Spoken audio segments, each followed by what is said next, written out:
And now, preview time.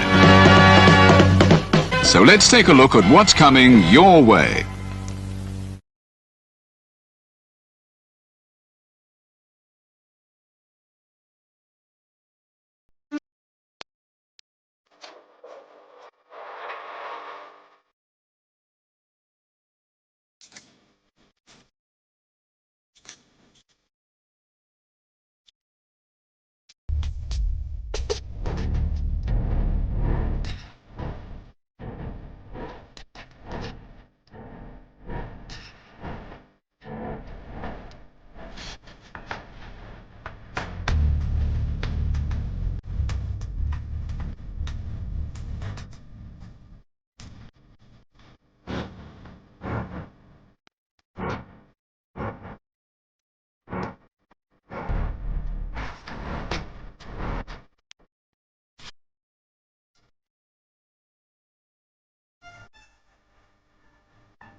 Was the night before Christmas, and all through the house, not a creature was stirring, not even a mouse. The Stockings were hung by the chimney with care, in hopes that St. Nicholas soon would be there.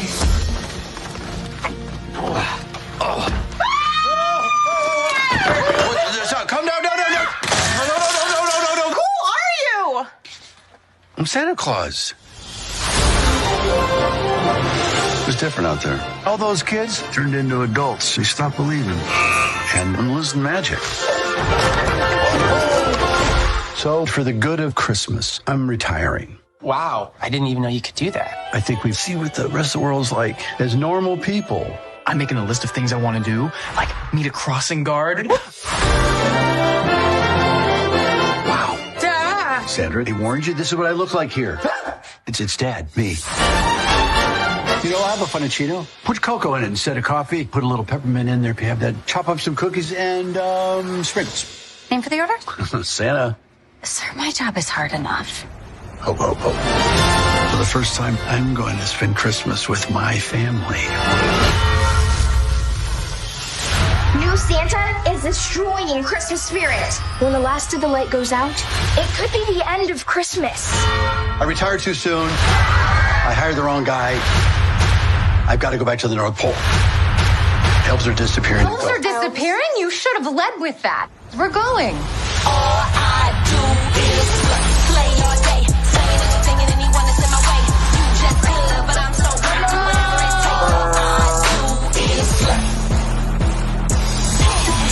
Are you seeing this? Christmas is in trouble. Let's go. Now we're getting somewhere. Oh.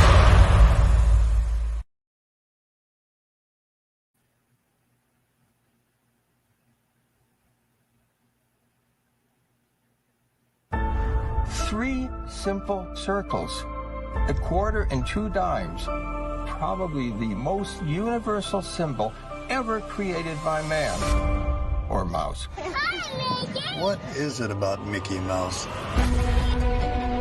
Mickey Mouse to me is light. There's like a lot of dark in the world, and he's hope It's magical to be able to channel all of our hopes and dreams, the innocence that we eventually lose and would like back. Never lose sight of one thing, that it was all started by a mouse. The story of Walt and Mickey wasn't just one continual success after success. It was stumble after stumble. Mickey Mouse started in the roaring 20s, but almost immediately the depression fell. You have groups saying, we want Mickey to help get us through World War II. The American dream has suffered, but Mickey is able to bring that back. Just like America splits in the 60s, Mickey Mouse splits as well. And those coexist in this one character. If you have an issue with authority, Mickey Mouse is your guy. Mickey has taken the world by storm. This is something otherworldly. He gets so big that he becomes this reflection of who we are. How is that even possible with this little mouse? What would a culture from another planet think of seeing Mickey on everything? They might say, take me to your leader, and it would be Mickey. He had become this divine figure that you didn't mess with. We began a process to bring Mickey forward. He's everywhere. Everywhere. Everywhere. It's overwhelming. Like, leave me alone. Oh, no. Okay, let's do that again. Mickey is a thing we all share. There aren't many of those around. Almost 100 years later, after all the things that Mickey has been through, he's still here. We love a mouse. How crazy is that? That's a little absurd. You've always been my best friend.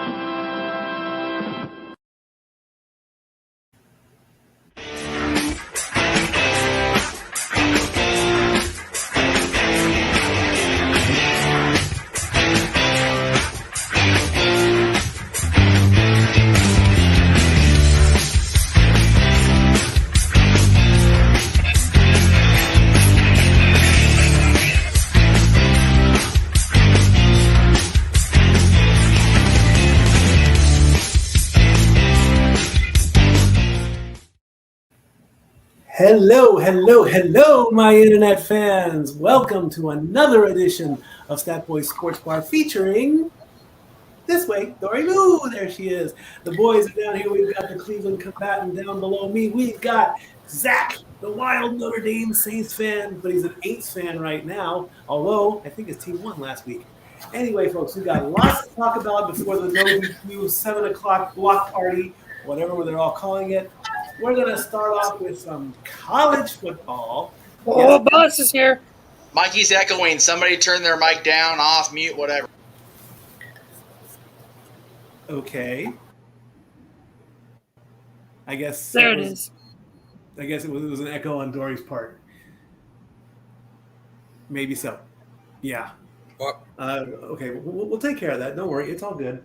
So, the big news out here in the Smoky Mountains was sadly, number 1 Tennessee was defeated by number 3 Georgia. Both were undefeated going into it. The final score was 27-13. Georgia won. Hendon Hooker went 23 of 33 for 195 yards, 0 touchdowns, 1 interception. And Stetson Bennett went 17 of 25 for 257 yards, 2 touchdowns, and 0 interceptions. Now, what does this all mean in college football? Well, we're going straight to the big source, ESPN. Oh, you all right there? You all right there, Josh? Get a drink of water. Or something stronger. What does this all mean? What's going to happen at 7 o'clock in 90 minutes when the rankings come out? Mostly, some people are going to say Georgia's going to be number 1 hands down. They are still undefeated, but there are other teams. This is the problem I have with college football and rankings, okay? If 2 teams are undefeated, you can't have 2 number 1 teams. That's my first problem. Georgia won hands down. They should be number 1, even though I am in Tennessee. A lot of the ESPN college football analysts still have Tennessee in their top 4, but only from the looks of it, and this is off the cuff, and this is all on ESPN.com. They get the credit for everything. Only one of them still has Tennessee in the top 4. Most of their top 4 is Georgia, Ohio State, Michigan, and TCU. Let me get rid of that. Quiet. Thank you. That was an ad. Yeah, I know. That was an ad. I apologize for that. Like I say, I've got ESPN on my computer. So Georgia State, Ohio State, Michigan, and TCU. Go Ohio State. You know it. OH. Okay, well, there it is, folks. The crew has spoken. They want Ohio State in the top 4. Ohio. Sorry, wouldn't look. Thank you, Jeff. Thank you, Jeff. So, I mean, I would love to see a rematch between Tennessee and Georgia in the playoffs, if that's possible. But what do we think? Do we have to change the rankings and we're going by people's opinions, or should we go by the numbers? Here's my opinion when it comes to college football, because the whole rankings thing is just absolutely stupid and asinine to begin with, because it's all done by a faceless committee. Just have the college rankings, put them in whatever divisions you want to, and have it be like pro football.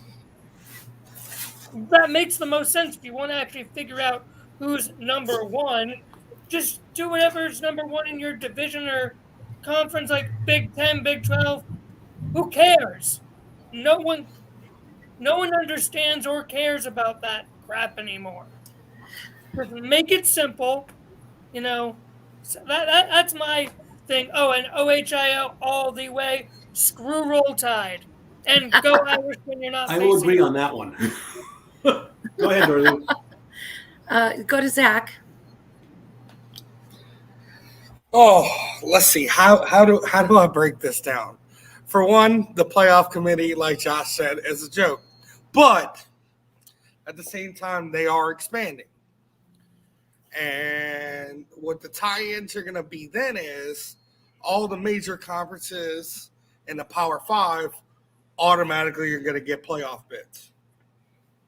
So then your rankings just go out the window. It doesn't matter because you can, have a 3-loss team if they're on top of their conference. If they beat the other top team on the other side of the conference and they win the conference championship, they're in. See, that's how it's going to get screwed up. But now, Tennessee lost, broke my heart, Yep. I lost a lot of money there. But, yeah, I did. Of course I did. So, Georgia's going to be number 1. Ohio State's going to be 2. Then you got Michigan, TCU. Tennessee has to be at 5. They have to be. It's the way it has to crumble. Even though it sucks. And what's going to piss a lot of people off is I think the number 6 team is going to piss off a lot of people. A lot. And that team is? Because you've got a lot of LSU. Come on. And what's sad is, here's what's looking at. A lot of people are going to be pissed off because I like TCU. I've always been a fan of the Horned Frogs. They got a great mascot. It is amazing. Look at LSU's standpoint. They're in the driver's seat. They got full control of the SEC West. East, not West. They got control of the SEC East. They're going to end up playing Georgia in the SEC championship. LSU beats Georgia, then it's going to explode because, hey, LSU would be the SEC champions, and do you really put a 2-loss team in the playoff? That's where it gets very, very interesting. And I think the committee is going to put LSU on 6 just to do that craziness. So, Dory Lou, go ahead. Well, I was talking with a friend of ours who also plays the Pick'em contest with us, one of our neighbors, Brandon, and we were talking briefly about the Volunteers losing this weekend and what it means, and how out here we hear about the SEC. I understand that's also where we live. I remember the Pac-10, which is now the Pac-12, when I was up in the Seattle area. And I see games, pop up for a lot of the colleges, because I started looking at even the colleges from where I grew up and stuff, not counting California because there's just way too many. And sorry, guys, can't root for USC or UCLA. I have a tough time doing that. But even he said one of my lesser known colleges that I've started kind of watching a little bit from is a good team. They have a good team, but they're not a big named or well-known college, so they don't exactly rank anywhere. Yeah. I mean, look at my college, Youngstown State. You don't really see us being anywhere in any big name things with anything. I mean, we made the championship run for our division or conference or whatever it is, in 2017, but that really doesn't count for much. Right. And big name colleges compared to Ohio State. I forget which big college team we played this year and got destroyed by. Right. You see, I mean, Youngstown State, we're known because, again, we have Tressel until February as our president. He got us four championship titles. Then he coached Ohio State for all those years, had to resign, unfortunately, in a little bit of a disgrace. So that's how we're known. But other small colleges, you don't hear about them because they're not important enough. So that's how do you figure that out? Right. With all this, like I said earlier, all I care is go Ohio State, go Notre Dame when they're not facing us. Screw the state up north. Screw Roll Tide, and yay for any teams facing those two. Now, see, if I actually want to take a look at it, one of the teams that I would be following for college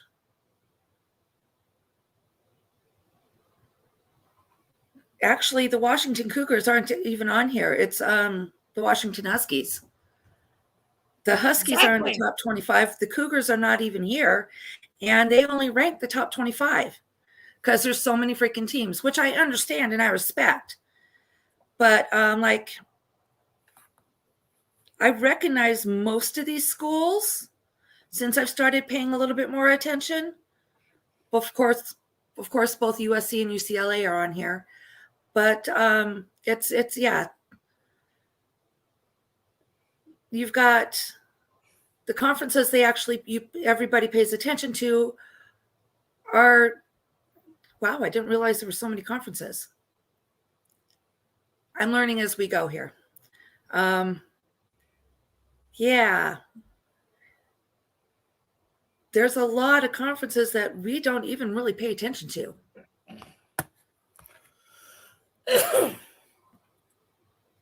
It's just, I think they've always looked at, I think I'm going to go with, what are they now? The Big 12, the Pac-12, and SEC are the three conferences that are primarily followed, and probably those are the ones that are ranked. Just from a brief glance. Well, let's hope this committee does the right thing, make everybody happy in some way, shape, or form, and let the chips fall where they may. And hopefully Tennessee will bounce back from this loss. I didn't get a good catch. They're playing Who are they playing next week? They are. I do know that the rest of Tennessee's games are against unranked teams. So what Tennessee would need is for those ranked teams ahead of them to lose against those other ranked teams for Tennessee to move up. Yeah, Tennessee is playing Missouri next week. That's Pop's home state. So that's a battle. That's a battle between. I don't think Pop is going to want to deal with. Yes, Zach. Missouri almost beat Georgia, so keep that in mind. See, they lost to Georgia. Anybody can beat anybody on any day.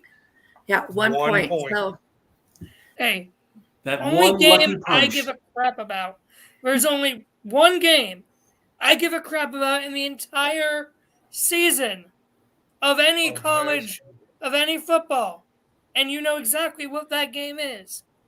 Ohio State versus the state up north. That is the only game that matters. Period. Hello, Renegade. Hey there, hi there, ho there. Go Mizzou. There it is. There it is. Now my family's coming down this thing. Why did you go to Tennessee? And you're rooting for the wrong state. I need to go back to my roots and start rooting for UCLA. How about that? Anyway, moving on. Well, we could always move to Mizzou. I mean, there is another theme park out there. The NASCAR season is over. We have a new NASCAR champion, and his name is Joey Logano. Dory is not happy about that. Not only did he win the Phoenix race, he won the whole thing, the whole kit and caboodle. We have a new champion in that. Sadly, though, Joe Gibbs Racing lost their vice president, Coy Gibbs, literally hours after winning it. That was kind of sad that Joe Gibbs has lost both of his sons in 2019. So thoughts and prayers go out to the Coy family, to the Gibbs family. But NASCAR is done until February, and then all the things are going to come into place. New teams, new everything, and whatnot. Yeah. The bad thing about hey, Pop, go Tigers. Yep. The bad thing about the new year for NASCAR is I have to start supporting a Bush boy a little bit. No, because we don't. He will become a teammate for my driver, Austin Dillon, who drives for Richard Childress Racing. There is a little bit of drama going on there. Not necessarily with the fact that Kyle Busch is coming to Richard Childress to RCR. The drama is with one of our drivers that is now exiting. And he's not supposed to be leaving until the following year to go to Joe Gibbs Racing. But I don't know exactly what his ride is now. And that would be... Yes, he is. Jimmy Johnson is going to Petty. Yes. I did get on the Jimmy Johnson wagon there for a while, but that's all right. That's all right. I do like Jimmy Johnson. I did follow him during his 7 championship career, and he's a great driver. And I'm actually a big Petty fan. I'm a big Petty fan, but when my driver, Bobby Labonte, fully retired, I picked up a rookie for that new season. And I went with Austin Dillon because I picked up a rookie, not even paying attention to what team he was on. But Tyler Reddick did not exactly do things the proper way, and he's got to okay, no problem. Tyler Reddick, who's supposed to still be with, I believe he's supposed to be moving in 2024, as if I remember right. I haven't looked at any updates, but yeah, I don't know if he actually has a ride now until 2024. I know that RCR has some other cars that don't necessarily run, but I don't know. I've got nothing on them. I'm perfectly happy that Jimmy Johnson's coming back. I just want to be greedy, and I want him to. If he's going to come back and race, do half the season. Don't just do like 5 little races. I mean, and the rookie drivers and the younger drivers, they better show some respect to this guy, and they better not intentionally run him into the wall or throw him under the track or go high and tight and none of that That's stuff. part of NASCAR. It may be NASCAR, but still, you don't mess with the legends, okay? If Dale was still alive, you wouldn't go near his car. You wouldn't You're go. wrong You there. would just. You pull are wrong over. there. No, Go I mean ahead, they guys. will give him the respect of the driver that he is, but there's a lot more to it. I don't know who was first. Let's go with Zach. Hey, they can run into Jimmy if they want to, but Jimmy will kick their ass. I'll tell you that. I know what you're laughing at, Dory. Yes. Yes. JJ, that was beautiful. That was beautiful. I laughed so hard at that last night because he deserved that. I watched a video of it because I was watching a little bit of football and a little bit of other stuff. I was having focus issues last night. But so the comment's not coming up because there's some technical stuff going on the other end. So I'm just going to read the comment. And this came from Casa D Studios. Hopefully Austin Dillon drives better than Austin Theory cashes in on Money in the Bank briefcase. Too soon? Nah. Never But too yes, soon. Austin Dillon is a much better driver than Austin Theory is at cashing in. Oh my goodness. So How about this? How about this for an exhibition duel? Petty versus Johnson. That would be quite interesting. We got the king and we got the legend. Right now.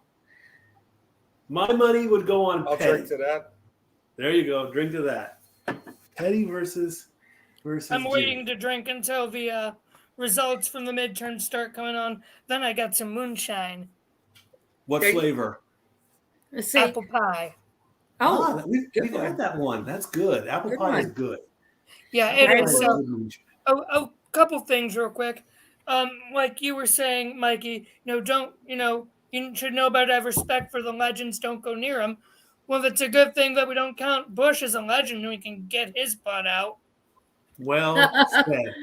King now, secondly, very true.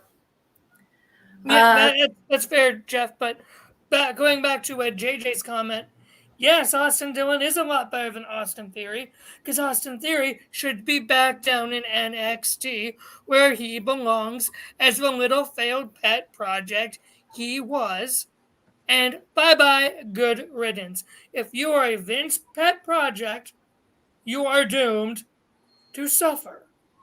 when did they decide? Theory, I didn't mean to cut you off. I'm sorry. When did they decide that it was okay for Theory to cash in on the U.S. champion? When was that made? He just decided it. Period. Yes, Zach. I just If you really wanted him to get rid of the briefcase, why you just didn't do a trade? Why you didn't just have him cash in at the NXT takeover? Oh, I'm sorry. The NXT show on one of the other two, have him win the belt, and then throw Braun on the main roster. You could have did that and still gotten rid of him. First off, ain't no way Theory gonna be beating Breaker. Ain't no way Theory gonna be beating anyone. Theory didn't deserve to hold that briefcase in the first place. Yes, I will be a Theory hater, JJ. Just because he's got the looks doesn't mean he's good. He got buried hard. He got buried harder than The Rock burying Billy Gunn on Heat. Ouch. And this time, Theory deserved it. Oh, please. Put your shades on Mikey, for that one there, Josh.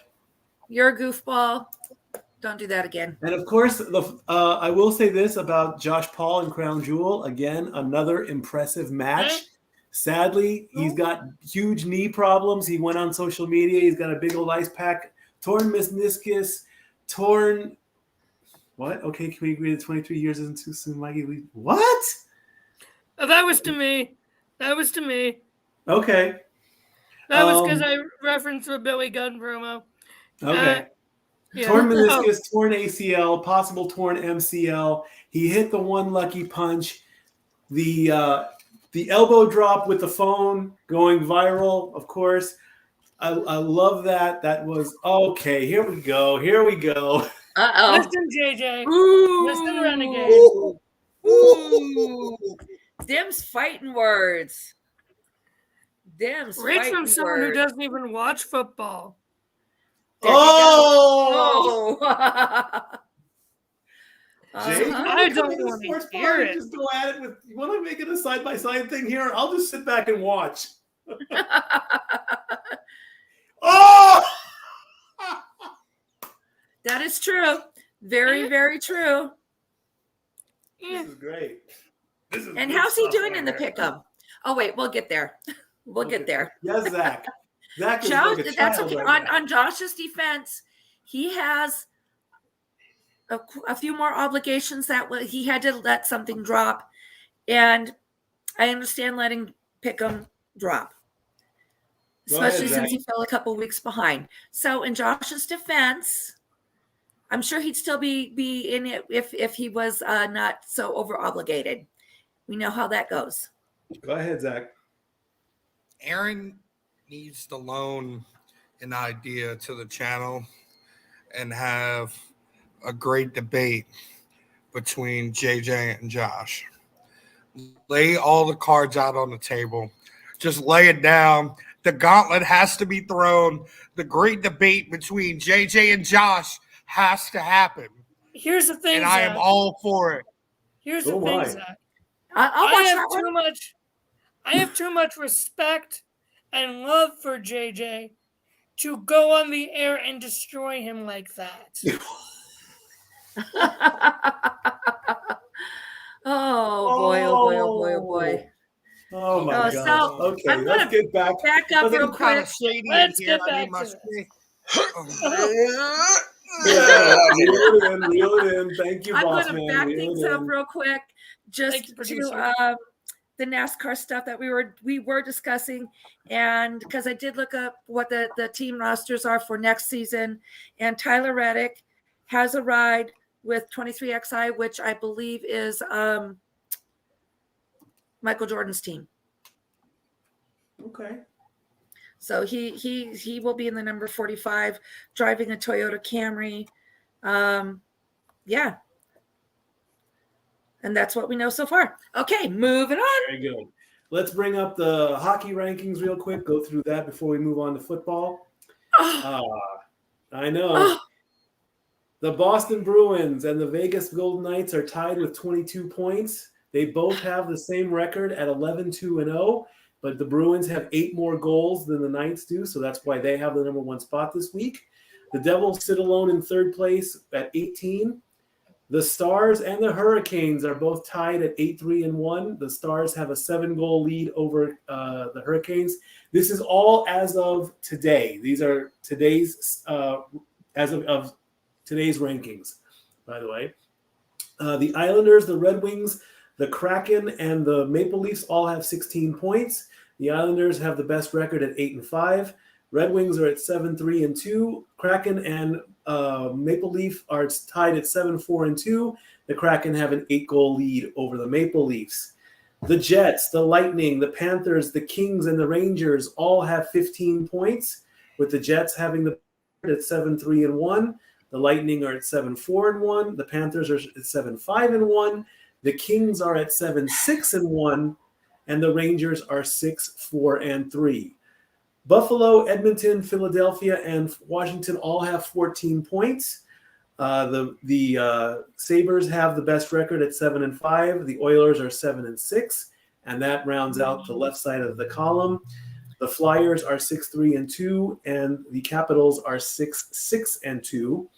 The Avalanche sit by themselves and at the one below the top of the right column at 13 points. The Flames and the Blackhawks each have 12. The Flames are at 5-4-2. The Blackhawks are at 5-5-2. The Wild, the Canadians, and the Predators all have 11 points.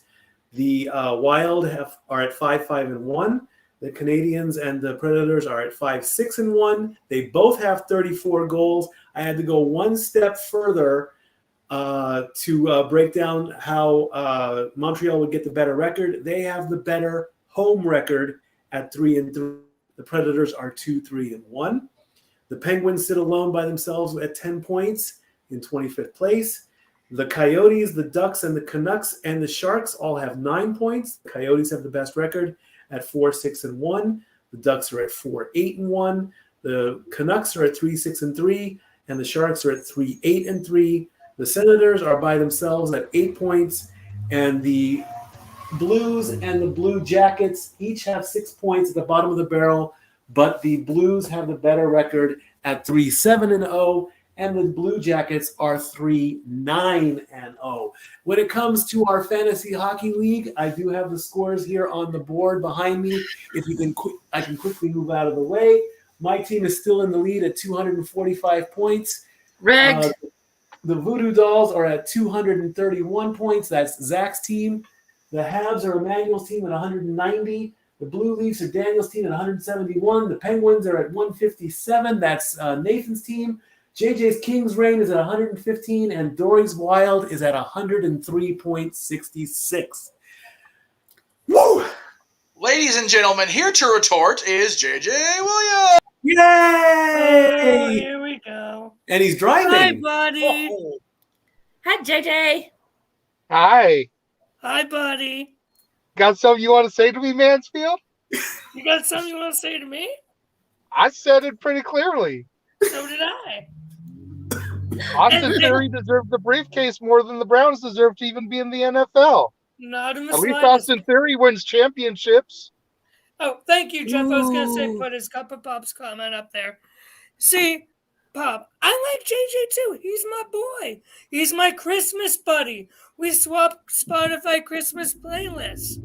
Accurate. But Theory is a jobber.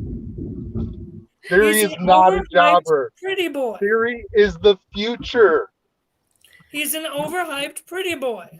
Okay, from what I've watched, and if Theory's the future, I'm done with wrestling. There we go. Okay, I'm stepping into it. That's enough of this bullshit. All right, here's the deal. Austin Theory had everything going for him except for the fact that he was Vince's boy. All right, as soon as Vince decided to have it proven his yoo-hoo was going elsewhere besides into Linda, Austin Theory was screwed. Much like Vince was screwing people.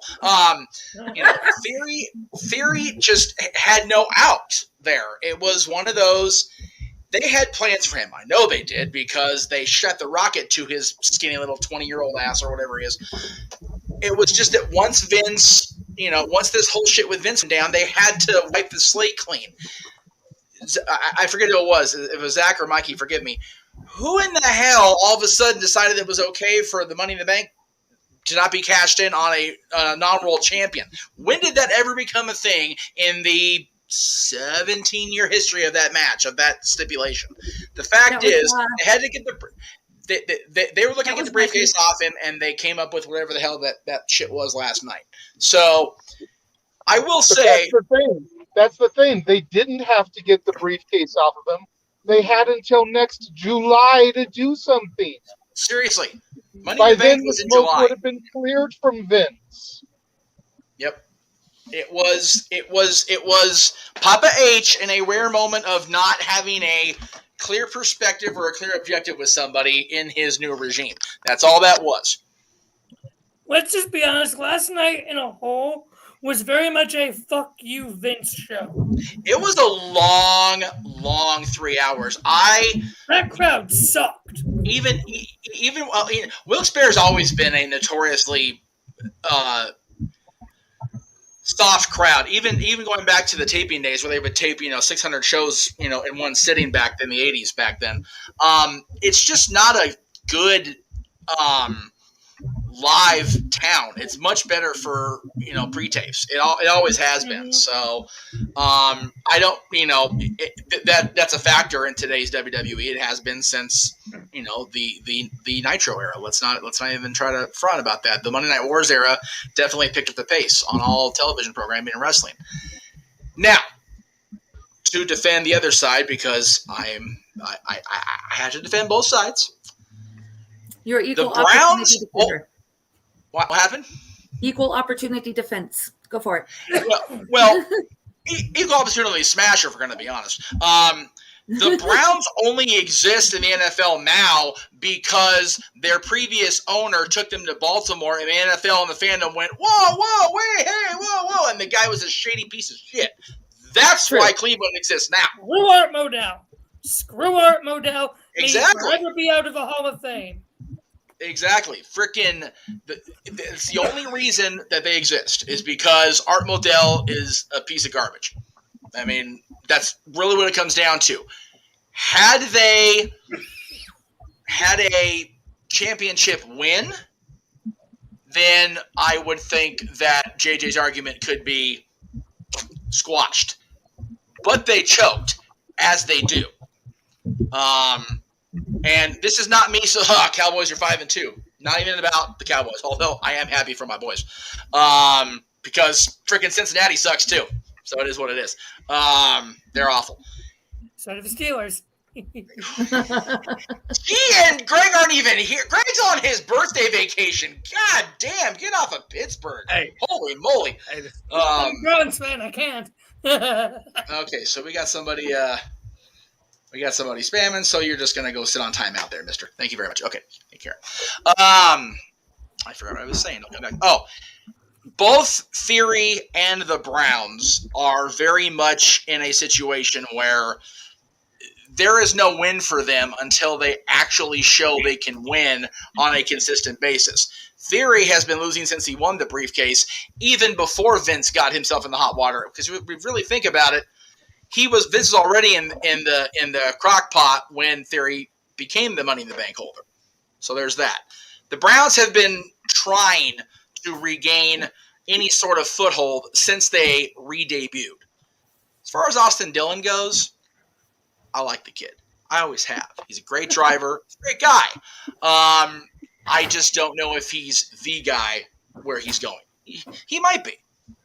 Yeah, he may not be championship contender anymore. I don't know what their plans are, what's up with that. But I will continue to root Austin Dillon until it's time for me to completely drop somebody and start paying attention and pick up a new driver. And by the way, I did mention Jimmy, but you guys make a good point. He's only running like 5 or 6. He's not running the full season. He's not coming back to win number 8 because he's not going to race enough times to win number 8 unless he happens to win a race and qualify for the end of the season. So then he might pick up his schedule. I don't know, but it's cool to see Jimmy back. It was very odd to see him in the Indy cars. I'm not going to lie. It's very odd to see him in that wide-ass car riding around on the Indy circuit. So good on him for realizing that was a mistake. Whole different animal to handle an Indy car or a Champ car, excuse me, if we're going to be 2022 correct here. Champ car than it is to handling NASCAR. So I'm glad he's coming back, even if it is for 6 races. The fact is he's not running with Chad anymore, so there won't be any back with the cheater. So speaking of cheaters, congrats to the Phillies. You blew it to the fucking Astros. Damn it, Phillies, you had one job. Good segue, bro. Good segue. Well, it just angers me because not only did Philadelphia and your stupid undefeated Eagles, take away WrestleMania from everybody coming to my 40th celebration because everybody else is back east except this guy. But, yeah, then they can't even beat the Astros. So piss on that city for the week. Thank you very much. You're welcome very much. Okay, good segue from going into the base. Okay, Mr. Yuck with a good question here. Let's bring this up, if we may. That'll be better and then we'll go into football. We'll do this. Yes. Yeah. That'll be better for the end of the show, or I can even transfer that over to the no DQ thing since it's all Q&A coming up at 7 o'clock. So Yeah. Okay. We better get going We'll since address that Brody's towards the end next. of the show. All right, so let's go into the meat and potatoes of the sports bar, and that is NFL football. We've got the stats, we've got the blurbs, we've got everything. The first matchup took place on Thursday night. I'm Bye, working on JJ. it. Give me a second here. Yeah. JJ's leaving me because, as you pointed out, Josh, he doesn't watch football. He's just, Exactly. I mean, it is what it is. Okay, that looks pretty cool. I like that. Well, hang on. There you go. Okay. Oh, There you go. image courtesy of the Football Wave 3. Thank you. Well done indeed. I like it. Good job. All right, so we start with the Eagles and the Texans. Okay, so the score, of course, as you can see, was 29-17, and the Eagles took that game. Jalen Hurts went 21 for 27 with 243 yards, 2 touchdowns, and 0 interceptions. He got sacked 4 times. I found the sack stats interesting, so we're throwing those in here too. Yes, we know that, JJ, but we love you anyhow. Mills went 13 for 22, 154 yards, 2 touchdowns, 2 interceptions, and 3 sacks.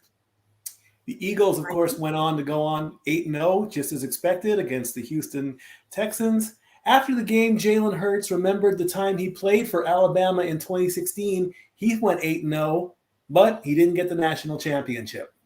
So what does this mean? Is this something saying that the Eagles are going to go all the way to the Super Bowl and lose? You never know.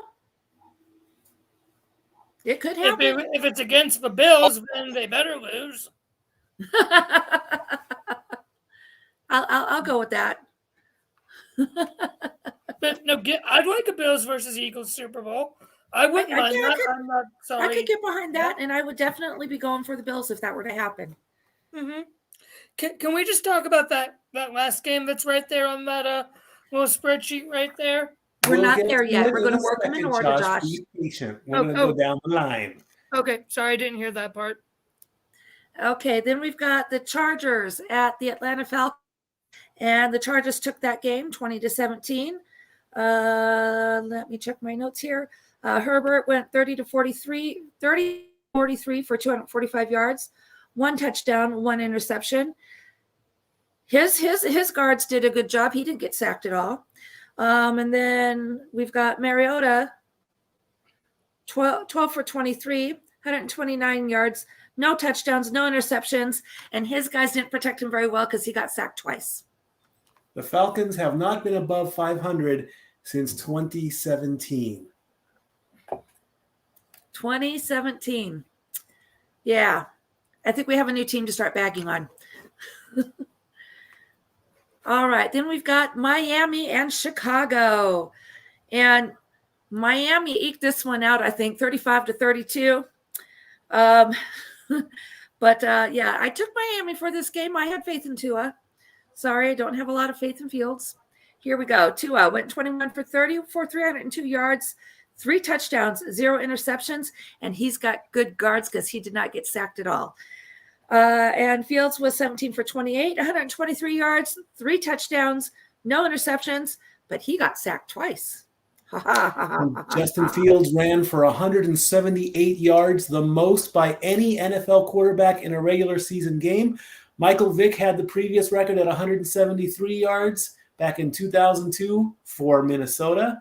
Colin Kaepernick went 181 yards for San Francisco in a victory over Green Bay during the 2012 season. So not only can Justin Fields throw, he can run. Hey, somebody has to, right? And right. yeah, we'll address that in a minute. Let's see. We are at Carolina and Cincinnati. Yeah, the Bengals took that 42-21. And let's see. I moved that one down here. Yeah. For once, the Bengals didn't take it up. They actually won the game. Yeah, the Bengals actually won a game. Can you believe it? Well, what is their record? Anybody? I know they're under 500. They're playing like shit. 2-7. There you go. There you go. It's bad. Screw it. I'll stay on. What the hell? I'll stay here. Whatever. Yay! Yeah, but for some reason I picked Cincinnati to win, and I picked correctly. Yay me! Every once in a while. Yeah, it happens once in a while. Panthers and they So, suck. both teams ended up using 2 quarterbacks. I don't have all the info behind all that, but let's go with Carolina's quarterbacks. Let's start with Baker Mayfield, everybody's quarterback to hate on for whatever Everybody's reason. favorite punching bag for the year. Yeah. Yeah. Amen. He went 14 for 20, 155 yards, 2 touchdowns, 0 interceptions, and he got well protected since he didn't get sacked. But also Walker was in there, 3 for 10, 9, but he only got 9 yards and 2 interceptions, and there was no sacks on Carolina at all. So he did a few things right, but not enough to be able to stay in the game, apparently. Yes, the Panthers do have one more option at quarterback, being Sam Darnold. He is just coming back from injured reserve. He has been playing for an ankle sprain. So if the Panthers are trying to work on their quarterback problem, why not go to the other guy? I agree. Now we're going to jump down to the – yeah, go ahead. But before we move on to this game, it was asked if we can talk about that game earlier by Josh, and the comment was made by JJ that can we not, for even the sun shines on a dog, or in this case Lions ass every once in a while, sorry, not sorry, AA. Please harp on the Lions because of that person. Please get on their case. Go ahead. Oh, surely we will. But first, here's your Cincinnati stats, quarterback stats. Yes. Burrows went 22 for 28 for 206 yards, 1 touchdown, 0 interceptions. And then Allen went 3 for 3 for 22 yards, no touchdowns, no interceptions. And one of them, or both of them each got sacked. Anyways, 2 sacks on Cincinnati. Yeah, Cincinnati actually showed up and played. And what happened to the Panthers, we don't know. But yes, moving on to the next game. AA, where are you? He's driving his truck somewhere. Yes, he is. By the way, he's doing a vlog now for his truck travels. He is. Good on him. Yeah. And once I have the information, anybody wants to know what's going on around the country, see what kind of sites he might be seeing and stuff, maybe we can look into sharing that. There you go. Okay, so let's see, because my notes are a mess today. Sorry, guys. Green Bay at Detroit. What the fuck happened besides Aaron Rodgers is getting fucking old, okay? Detroit won this game. Oh, my God. What the hell's going on here? And it's scary that Detroit won when Goff only went 14 for 26 and Rodgers was 23 for 48. So, gee, I wonder who had the ball the majority of the time. However, the Lions won. Did hell just freeze over? No, nope. Rodgers is just washed up and old and isn't worth crap without Devontae Adams. It's Green Bay and Detroit. It's already frozen as it is. It's November. Yeah, that's it. Good point on that. That is true. That is true. Embarrassed. Also, another reason, Lil Wayne was at the sidelines of the game, and after the game, he decided to send out a tweet saying, "Rest in peace to the season. We should have gotten rid of 12 before the season started." He took a dig at Aaron Rodgers. It's on Twitter. You know what? It's not worth it. It's real easy to pile on when everybody else has already started. You know, I mean, I am not going to sit here and claim to be an Aaron Rodgers fan, and Lord knows I've said my piece and almost got thrown off YouTube on a couple channels for using the lack of Danica as a reason why Aaron's not playing well anymore. But, okay, like, the fact of the matter is he's still on salary as the quarterback of this team. It's not anything to do with other than the fact that, like Josh said, he's older.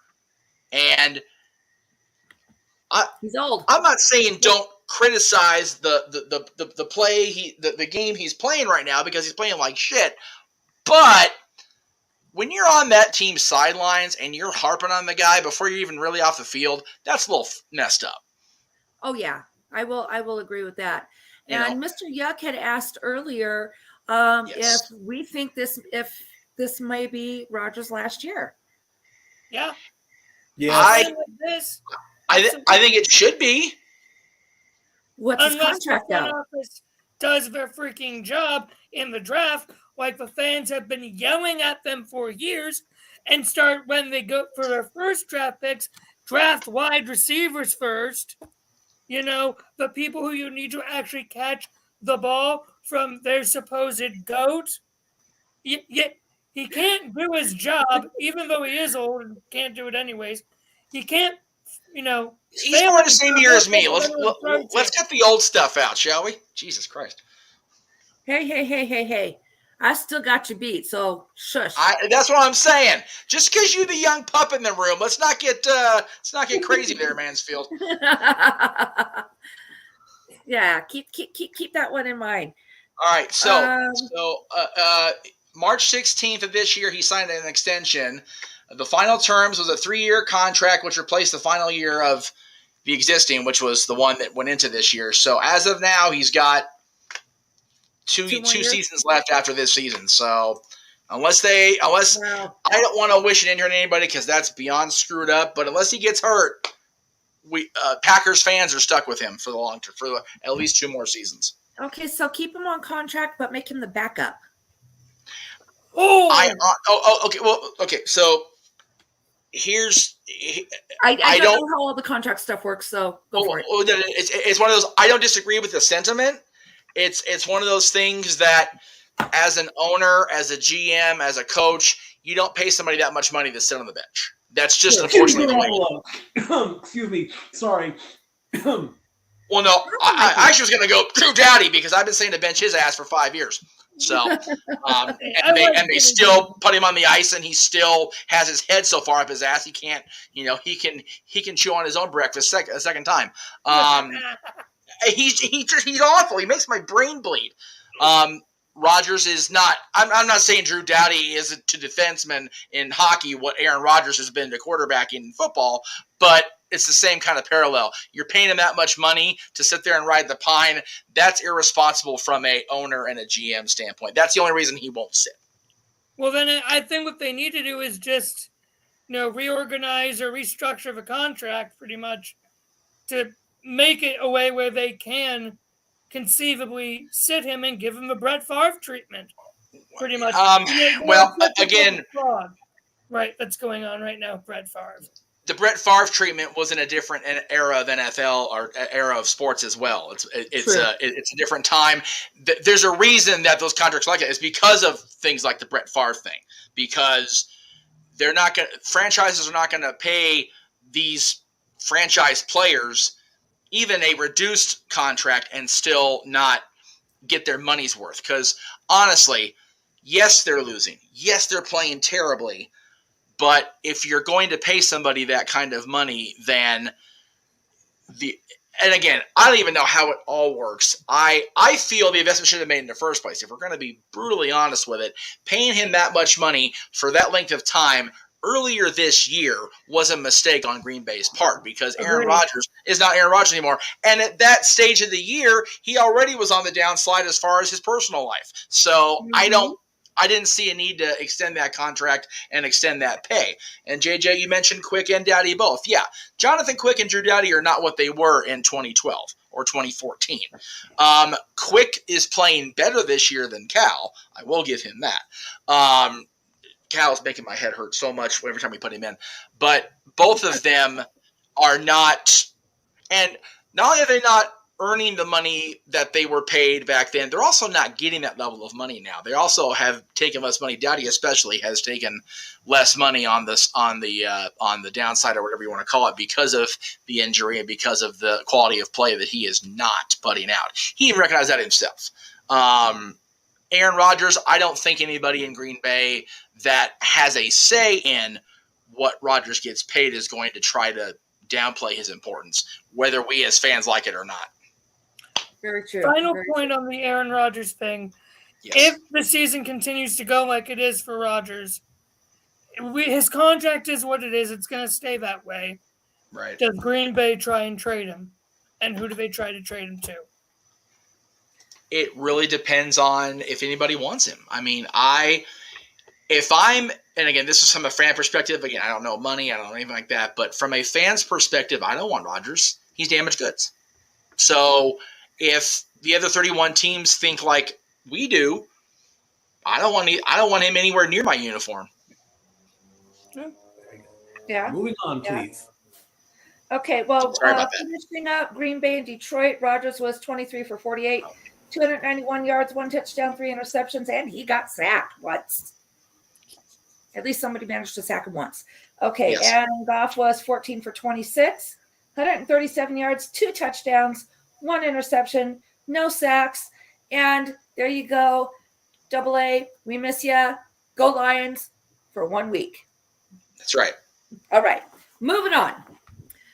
Okay, we've got the Las Vegas Raiders. I still have trouble saying that. Las Vegas Raiders at Jacksonville. And I think this was another surprise. The Jacksonville Jaguars actually took another win. The score, they won 27-20. And let's see, Derek Carr went 21 for 36 for 259 yards, 2 touchdowns, no interceptions, got sacked twice.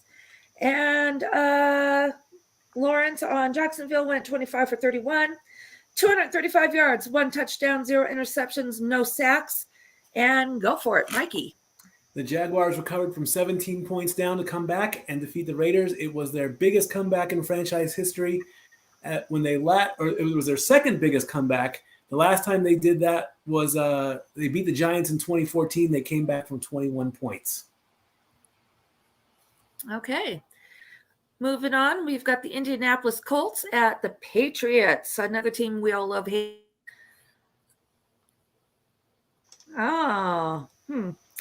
Good question. We'll cut to that when we get to that game, okay? Let's see. The Patriots took that one 26-3 with Elfinger.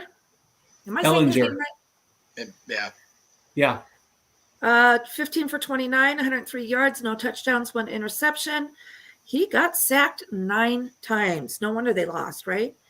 That was the one I was thinking of. You get Joe sacked Burrow 9 times, syndrome. you need to make some change.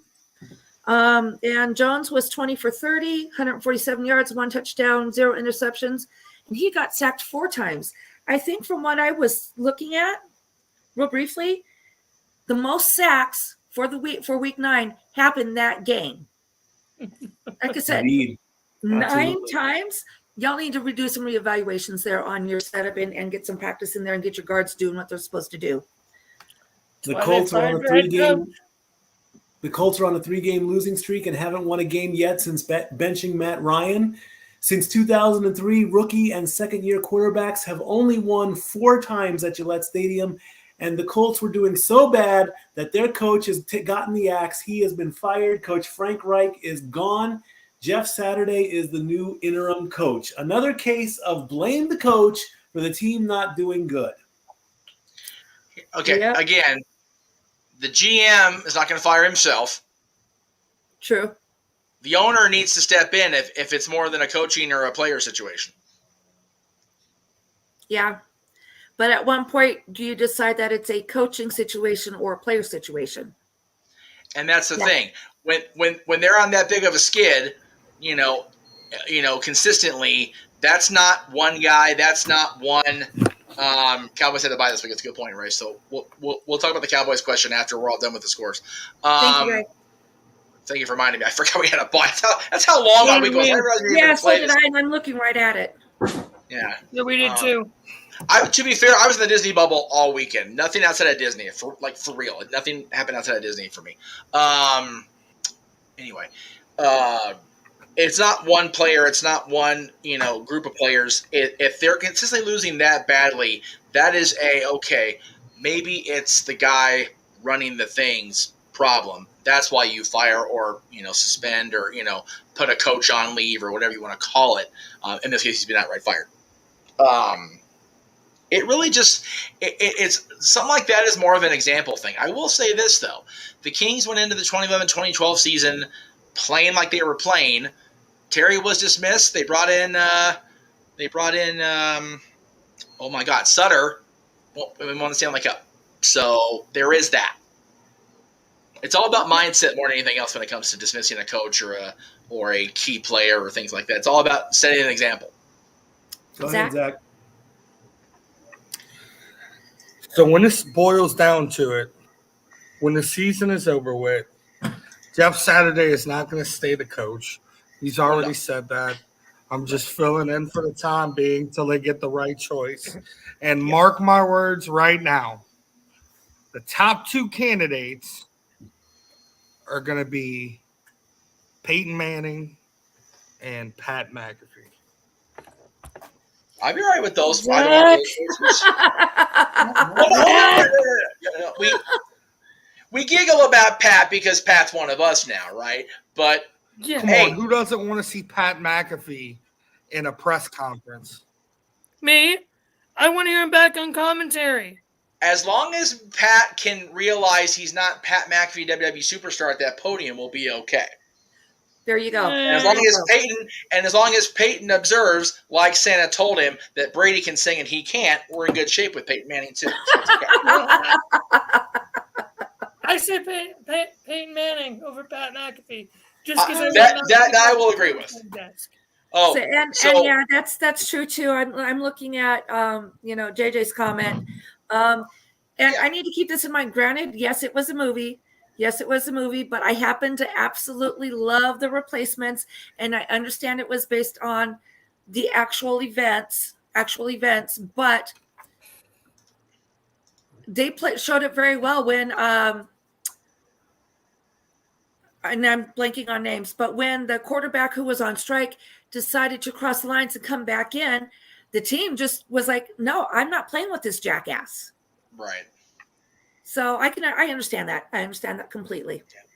Okay. Dory, really quick, I didn't realize, I didn't see this until just now, but about 20 minutes after we went on the air, breaking sports news, Cain Velasquez has been granted bail. So there is that. Carry on with football. Cain, the MMA fighter. Yes, sir. Okay. Anyway, just throwing it out there because I saw it. So.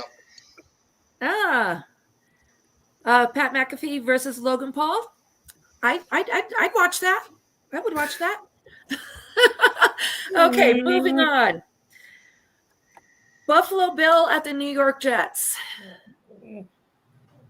I'm a little dumbfounded here. The Jets actually beat the Bills. What happened with that game? Josh Allen, he went, that's what happened. 18 for 34 with 205 yards, 0 touchdowns, intercepted twice, sacked 5 times.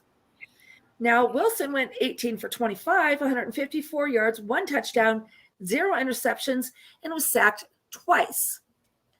Any other questions? Was Zach Wilson hanging out with Josh Allen's mom this past weekend? Good question. All right, Mikey, you got a blurb on us for us? During the third quarter of the game at MetLife Stadium, the overhead camera decided to play and whirl all over the field. It caused a delay for 12 minutes. The camera bobbed up and down like a piñata until one of the camera operators came out, got a hold of it, set it up. It's one of those really cool cameras that like fly in so you get that perspective shot, and it decided to malfunction. Strange but true things that happen like this in the world of football. Oh. Oh boy. I'm still reading some of our comments that I love the good laughs. Thank you guys. Shut it, JJ. All right. Let's see. He does it out of love. That's all that matters. Hey, we're supposed to be a non-offensive channel. You're being offensive to me right now, Josh. No, I'm kidding. What do you think you're working on right now? This is JJ's channel. You're obviously got the wrong memo there, Dory. Yep, I guess so. All right. Now, yay me. Minnesota Vikings at the Washington Commanders. We won Minnesota 20-17. Kisses to Victor. Okay. Victor is the Vikings mascot, by the way, if you did not know that. So I'm very excited. So we had looks like Cousins was 22 for 40 for 265 yards, 2 touchdowns, 1 interception.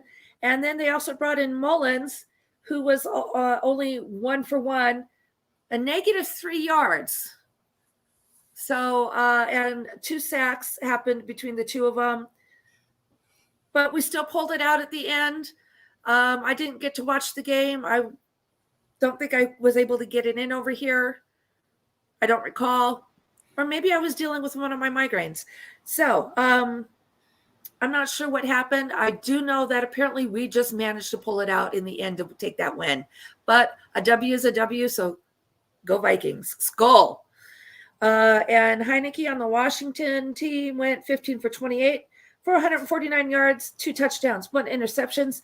And my Minnesota boys are good. They sacked him 3 times. All right, Mikey. The Vikings are on a 6-game win streak, their best start since 2009, and they have a 3-game lead over the Packers. Let's look forward to the postseason. Not just Woohoo! Yet. Yes, let's get them to the postseason. Let's get them all the way. There Please, you go. guys, don't fuck this up in the postseason like we have in the past. We're changing history here. You got a great new coach. Okay. Taylor Heineke made a risky call by starting the second half of the play. That's definitely dubbed one of the weirdest plays ever. He threw the ball from midfield. It kind of looked like a Hail Mary, and Cameron Bynum would have intercepted it, but he hit the judge. He hit Steve Patrick. Instead, Patrick Peterson made the catch at the goal line. So running into the referee, which is part of the field, that is sadly, that's part of the rules. The referee is part of the field of play. If he's in the way, it either helps you or hurts you. Plus, Dory Lou wants this special early shout out for Alexander Madison. Yes. He is number 2 wide receiver on the Minnesota Vikings. And yes, I'm in Tennessee now. Yes, I'm from the northern states. North Dakota, Minnesota is primarily where I grew up. However, at some point in my life, various points in my life, I lived in Southern California and graduated from San Bernardino High School. And it turns out dear Miss Madison is also a Cardinal alum. So go Cards. You guys are have produced a few good football players out there. Thank you, guys. One of them was actually while I was there, too. Next All right. matchup. Where are we at then? Seattle at the Cardinals. Okay. Seattle took that game 31-21, which the projected point spread was only like 2 or 3 points. So I think whoever determines those spreads needs to go back and look at their numbers. Or maybe, they just really surprised everyone. That's possible too, right? Well, yep. Geno Smith is always a surprise. He went 26 for 34 for 275 yards, 2 touchdowns, 1 interception, 2 sacked twice. And Kyler Murray was 25 for 35, 175 yards, 2 touchdowns, no interceptions. He got sacked 5 times. Go Seattle D. The Seahawks have won 4 straight games, and next week the Seahawks go to Germany, where they take on the next team we're going to talk about, the Bucks. That's right. We got another wonderful overseas game coming up. But right now, we're still here in the States with the Rams at the Bucks. And the Bucks pulled it out at the end. I'm so disappointed. I went to bed or I changed the channel right before the end of this game. So I'm very disappointed. Tampa Bay won 16-13. Stafford, you disappointed me. 13 for 27, 165, no touchdowns, no interceptions. He got sacked 4 times. Brady pulled his shit together briefly for 36 of 58, 280 yards, 1 touchdown, no interceptions, and he got sacked once, which was sweet. Mikey? At the conference, Tom Brady was so happy. He said, "It's awesome. It's awesome." He said a bad word. He threw a 1-yard pass with 9 seconds left to give the Bucks the win. But here's the kicker, folks. Look at the NFC South. Look at this. The Buccaneers 4-5, the Falcons 4-5, the Saints 3-6, the Panthers 2-7. Not one of these teams are above 500, and one of those teams will get a playoff berth because the top two, however the playoffs go. But if the playoffs started right now, would you really want a team like the Bucks, who can't even hit 500, to be in the playoffs? Oh, dang it. I did it again. Hold that thought. Be quiet. I got to learn to turn that off. We're going to get dinged. Botch. 2 botches in one episode. Yeah, do you really want the NFC? Can I just erase the NFC on my board right here? No, I think that'd be great to have him in because that might be cannon fodder for someone else. Exactly. And NFC, excuse me, you can maybe NFC South, but don't take off the whole NFC. I mean, my Vikings are NFC. Thank you. Mm-hmm. They're NFC North. I'm not touching them. Okay, well, you said NFC in general, so. What about the NFC South? And no, living with Mikey is not the migraines, although I would possibly, between him and Tyler, yes, they do frustrate me frequently, but I love them both. But yeah, JJ, you've been there, but we do love you, Mikey. Thank you. He's the pain in the ass little brother that I never wanted. Oh. Okay, so let's see. We are at Tennessee at Kansas City. Oh my goodness, the Titans. That game. They lost in overtime. They had a chance and totally botched the whole thing. Tannehill is benched. I don't remember why, but he's benched. Ankle. That's right, ankle. Okay, let's see. So we had Malik Willis in for Tennessee, and boy, we did not do well there at all. 5 for 16. 16. That's it? 80 yards? No touchdowns, no interceptions, sacked 3 times. I will tell you this for Tennessee, though. Their defense did something right because they sacked Mahomes 4 times. But Patrick went 43 for 68. 43 of 68 for 446 yards, 1 touchdown, 1 interception. That's all I got for them.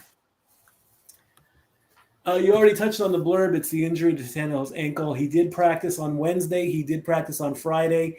2 hours before kickoff, he decided, I can't play. One game to go, and then we get to the rankings, and then we can wrap up things in the sports bar. Yep, we'll wrap it up as quickly as we can because we know our producers have to be elsewhere. Baltimore at New Orleans. Baltimore took this one 27-13. And I watched part of this game. Yeah. Oh. I saw that, Josh. Okay, so for Baltimore, we have Jackson going 12 for 22, 133 yards, 1 touchdown, 0 interceptions, sacked 3 times. The Saints started with Dalton, or did they start with Tyreek Hill? I don't remember. That's a Zach question. Anyways, Dalton went 19 for 29, 210 yards, 1 touchdown, 1 interception, and Hill was 1 for 1, 13 yards, 0 touchdowns, 0 interceptions, total of 4 sacks to the Saints. And Mikey, did you pull up anything? No, I didn't get anything on this one. Because our illustrious stat boy forgot to write down this team stats. He doesn't have a little blurb. Zach, no blurb on this one. Real quick. Sorry. I apologize to the Ravens and to the Saints. Here's my thoughts on that. Go ahead, Zach. Nope. No, I did that on purpose. That's my thoughts. Gotcha. That's his thoughts.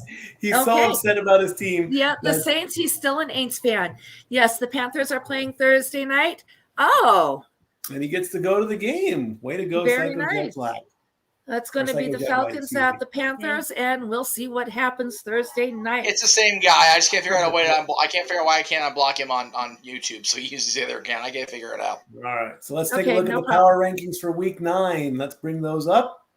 And we'll quickly look. And Dory's going to love this. Minnesota is number 2 behind Philadelphia. Skull! Yes, big time Skull. Philadelphia, of course, undefeated at 8-0. Minnesota right on their heels at 7-1. The Chiefs, the Bills, the Cowboys, the Giants, all tied at 6-2. KC leads the pack with 243 points. Buffalo at 220. Dallas at 183. And the Giants at 163. The Seahawks, the Ravens, the Dolphins, and the Jets are all 6-3. The Jets are staying in the top 10. The Seahawks are at 241. The Ravens are at 235. The Dolphins are at 213. And the Jets are at 196. The Chargers and the Titans are at 5-3. The Chargers have about a 35-point lead over the Titans, 184 to 149. The Bengals, the Patriots, they are both tied at 5-4. The Bengals have 228 points and the Patriots 203. And the 49ers are by themselves at 4-4. The Falcons are tied with the Buccaneers and the Commanders at 4-5. The Falcons are at 217 points. The Bucs are at 162, and the Commanders are at 159. The Colts are all by themselves at 3-5-1.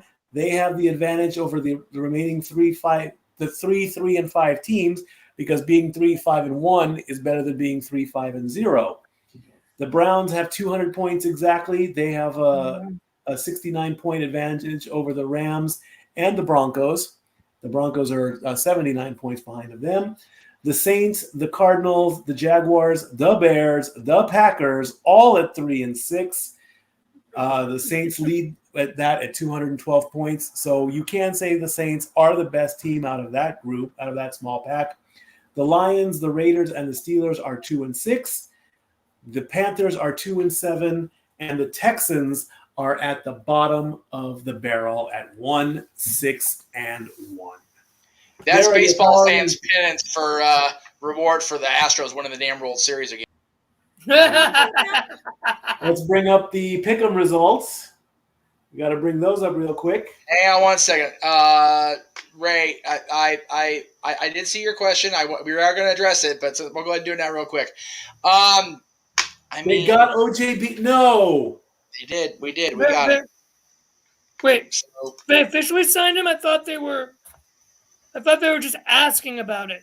I didn't see if they actually signed him. They haven't. They are going for it. As far as I know, it hasn't happened yet. But I mean, Jerry's making an offer towards it. Yeah, they made an offer. I've seen nothing official yet. Yeah, I mean, whatever works. Pop with the hot take. Not gonna lie. I mean, he and I get along on the Cowboys front, but definitely on the Astros front. Pieces of shit. Anyway, all right. Where are we at here? Pick 'em. Pick 'em results. Dory, Pop, and Zach all tied for first place with 10 each. Mike L., who was supposed to be on the show this week but couldn't make it due to a scheduling issue, tied with Brandon, Emmanuel, and JP, all at 9. Renegade and Daniel got 8. Tammy and Nathan got 6. Overall, we have a tie at the top of the standings. Brandon and Dory each have 80. JP's at 77. Pop and Zach is at 76. Renegade's at 75. Tammy's at 74. Mike L. and Daniel are at 72. Emmanuel's at 69. And Nathan is at 67. 269 in one show. That's awesome. Anyway, tied at the top. Psycho Jet White is saying that the signing is not official, so no breaking news there. The last thing that was said about it was Schefter 4 hours ago in an article just saying, that Jerry Jones said OBJ could look pretty good with Cowboys helmet and everything. Yes. That's where we're at. All right. Do we have any plugs before we sign off? Well, funny you should ask. Boom! That's coming up next. The greatest wrestling Q&A ever. And there's Aaron with the message right now. There you go. Bring him into the sports bar for the last 15 minutes. Good night, everybody. Anyway. All right, I've got a real quick positive thought for you, and then we'll get you out of here because we got to keep those positives going across the. Hey, Dory, look at my shirt. I got it at work. Radiate happiness. Awesome. I like it. We gotta get producer man out of here. That's it. Okay. We'll get there. We're getting there.